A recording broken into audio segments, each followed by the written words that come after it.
Efesios capítulo 6, versos 10 y 11 nos dice: por último, fortalezcanse con el gran poder del Señor.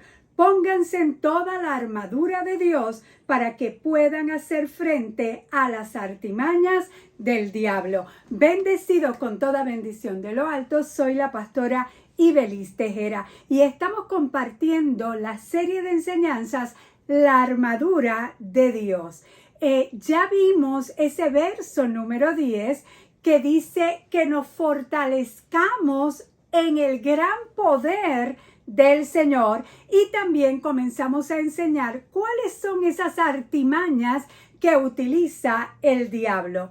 Porque 2 de Corintios capítulo 2 verso 11 nos dice: para que Satanás no se aproveche de nosotros o no gane ventaja de nosotros, pues no ignoramos sus artimañas, sus maquinaciones, no ignoramos sus malas intenciones, no ignoramos sus planes. ¿Sabes? El boxeador estudia a su contrincante, cuáles son sus tácticas, ¿verdad? Sus movimientos.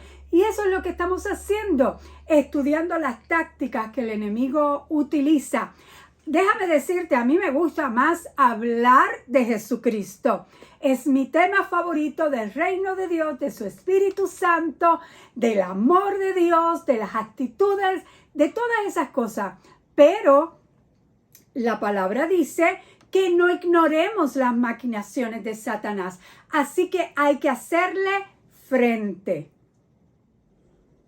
Ya vimos 6 artimañas del diablo. Número 1, el diablo usa la mentira. Él es el padre de toda mentira, dijo Jesús. Número 2, usa la duda. Implanta duda en tu mente. Eso fue lo que hizo desde el principio con Eva, implantando duda. Número 3, roba la semilla de la palabra que es sembrada. El diablo sabe que un hijo de Dios, una hija de Dios que tiene la palabra sembrada en él, aleluya, es un arma poderosa. O sea, él le teme a una persona que está llena de la palabra de Dios. Y esa fue el arma que utilizó Jesús cuando fue tentado por el diablo. Jesús le decía: escrito está. Así que alguien que tiene la palabra de Dios es una amenaza para el diablo. Cuarto, el diablo se encarga de traer cizaña, traer discordia, desunión. No caigas en esa trampa del enemigo. No ignoremos esa estrategia del diablo. No caigamos en ella. Eso ocurre en las familias, ocurre en el trabajo, en la iglesia, que el diablo lanza cizaña, siembra cizaña, discordia, desunión. No caigas en esa trampa. Quinto, el diablo planta la raíz de amargura, y lo que corta esa raíz de amargura es el perdón. Y sexto, vimos que la tentación es una de las artimañas, de la misma forma que tentó a Eva y tentó a Jesús, lo hace hoy en día, con los deseos de la carne, los deseos de los ojos y la vanagloria de la vida. Ya explicamos cada una de esas estrategias en la enseñanza pasada. Hoy vamos a ver una artimaña más para que no gane ventaja sobre nosotros, para que no se aproveche de nosotros y nosotros sepamos pararnos firme cuando venga con esta artimaña. Una de las artimañas, estrategias del enemigo es el miedo, el temor. ¿Cuándo fue la primera mención en la Biblia sobre el miedo? ¿Cuándo aparece la palabra miedo por primera vez en la Biblia? Es bueno buscar, ¿verdad?, la primera mención de algo en las Escrituras. Bueno, la primera vez que aparece la palabra miedo en la Biblia fue cuando Adán y Eva desobedecieron a Dios y el miedo los hizo correr y esconderse. Génesis 3, 9 al 10 nos dice: cuando el día comenzó a refrescar, el hombre y la mujer oyeron que Dios el Señor andaba recorriendo el jardín. Entonces corrieron a esconderse entre los árboles para que Dios no los viera.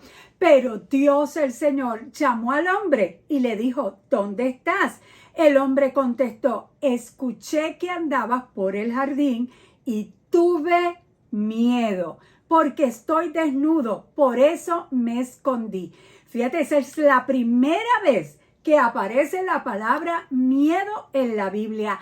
Adán contestó, me escondí porque tuve miedo. El temor entró cuando desobedecieron a Dios. Dios no quería temor en ellos. De hecho, cuando Dios los creó, Dios dijo, sean fructíferos, multiplíquense, llenen la tierra, sométanla, dominen. De hecho, cuando dice esa palabra dominen, someter, tener dominio, a mí me suena a valentía. Así que Dios los creó con valentía. A mí me suenan esas palabras que Dios les dijo a poder, no a miedo ni temor. Pero el temor los hizo esconderse de la presencia de Dios. Cuando ellos desobedecieron, el temor vino entonces. Y el pecado trae consigo el temor. La desobediencia es pecado y el pecado trajo el temor a escena. Pero gloria a Dios por Jesucristo que nos libró del pecado y del temor que traía consigo el pecado. La desobediencia siempre invita al temor a que venga. Obedecer a Dios también, es la verdad, el temor va a venir, lo inviten, no lo inviten, no sea invitado, el temor siempre va a venir a nuestras vidas, pero tienes la ayuda de Jesucristo. Lo mejor es tomar la decisión de obedecer las instrucciones de Dios y aunque tengamos que a veces hacerla con todo y miedo, hacerlo. El enemigo siempre te va a lanzar temor, miedo. Ahora, quiero hablarte que hay 3 clases de niveles de temor. Por ejemplo, está el horror, que es ese sentimiento intenso causado por algo terrible, espantoso. Estás en una situación y sabes que te puede pasar algo. También está, número 2, el terror, que es un miedo muy intenso. Sabes que tu vida puede estar en grave peligro. Y está el pánico, que es un delirio psicótico, ¿verdad? El trastorno de pánico es un tipo de trastorno de ansiedad. Son sensaciones repentinas de terror sin un peligro aparente. Simplemente salen. Entonces, la persona puede sentir como si estuviera perdiendo el control de su vida. No puedes evitar que venga a visitarte el temor, pero Dios quiere que aunque sientas la presencia del temor, llegues a tomar la decisión de decir, no temeré. No temeré. Cuando leemos los salmos, encontramos en muchas ocasiones a los salmistas que decían, no temeré, no temeré. Vamos a ver algunos de ellos. Salmo capítulo 3, verso 6. No temeré a 10 millares de gente que pusieren sitio contra mí. Salmo 118, 6. El Señor está conmigo, no temeré lo que me pueda hacer el hombre. Salmo 23, 4.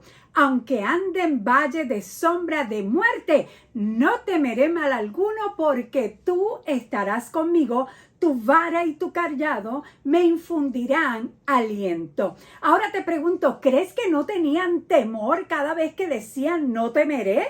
¿No temeré? Yo creo que sí lo tenían. Había momentos en que le tenían miedo hasta a una sombra. Sombra de muerte, aunque ande en valle de sombra de muerte. Las sombras no hacen nada y además estaban siendo escoltados por Dios mismo. Aunque ande en valle de sombra de muerte, no temeré mal alguno porque tú estarás conmigo. Creo que ellos decían, no temeré cada vez que el temor se les acercaba. Cada vez que el temor se les acercaba, tú ves en la Biblia una y otra vez, de hecho, dicen que hay alrededor de 365 veces que mencionan no temeré en la Biblia. No las he contado, ¿verdad? Pero hay muchas. No temeré, y cada vez que ellos sentían que el temor venía, entonces ellos decían, no temeré. El temor estaba ahí, pero decidieron no temer. El temor no proviene de Dios, proviene del enemigo. Esa es una de las artimañas, una de las malicias, una de las estrategias del enemigo para paralizarnos, porque el temor, una de las cosas que hace es paralizar. El Salmo 64:1 dice, guarda mi vida del temor del enemigo. Así que de Dios no viene el temor, viene del enemigo. Hay diferentes tipos de temores. Está el temor al abandono, temor al rechazo, a la crítica, al fracaso, al éxito. También hay temor al éxito, temor a lo desconocido, a la muerte, al futuro, a las enfermedades. Son un sinnúmero de temores que hay, ¿verdad? Son manifestaciones de desamparo e impotencia porque no podemos tener control muchas veces de la situación.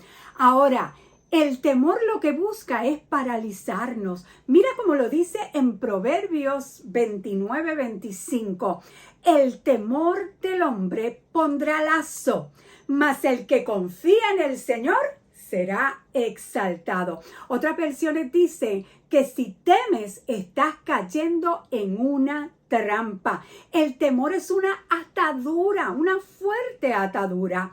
El temor atrae lo malo, se convierte en un imán que atrae lo malo. Job 3:25, porque el temor que me espantaba me ha venido y me ha acontecido lo que yo temía. Cuando tenemos temor a algo, estamos atrayendo ese algo. Jeremías 42:16 nos dice, la guerra que tanto temen los alcanzará y el hambre que los aterra los seguirá de cerca hasta Egipto. Y en ese lugar morirán. O sea, el temor atrae a lo que temes. Elimina de tu mente y alrededor tuyo ese espíritu de temor destructor. Declare con fe y confianza que usted vive bajo el amor del Señor, de aquel que busca siempre su bienestar y tiene un plan de bendición para cada segundo de su vida. No se deje amedrentar, más levántese victorioso, pues ya es el tiempo de prevalecer sobre el temor. Y aunque venga, hacerlo con todo y miedo. Pero mira lo que dice Primera de Juan, capítulo 4, verso 18. Este verso es bien importante para este tema. En el amor no hay temor. Si tú estás en Dios, Dios es amor, así que no hay temor, sino que el perfecto amor echa fuera el temor, porque el temor lleva en sí castigo, de donde el que teme no ha sido perfeccionado en el amor. Así que vamos a ser perfeccionados en el amor, vamos a ser perfeccionados en Dios. La palabra de Dios produce fe en nuestro espíritu. La fe es el antídoto contra el temor. Nos vemos la semana que viene, así que para que no te pierdas esta serie de enseñanzas de la armadura de Dios, activa la campanita después que te suscribas. Suscríbete y activa la campanita de notificaciones para que no te pierdas la próxima enseñanza de la armadura de Dios. Nos vemos la semana que viene. Bendecidos.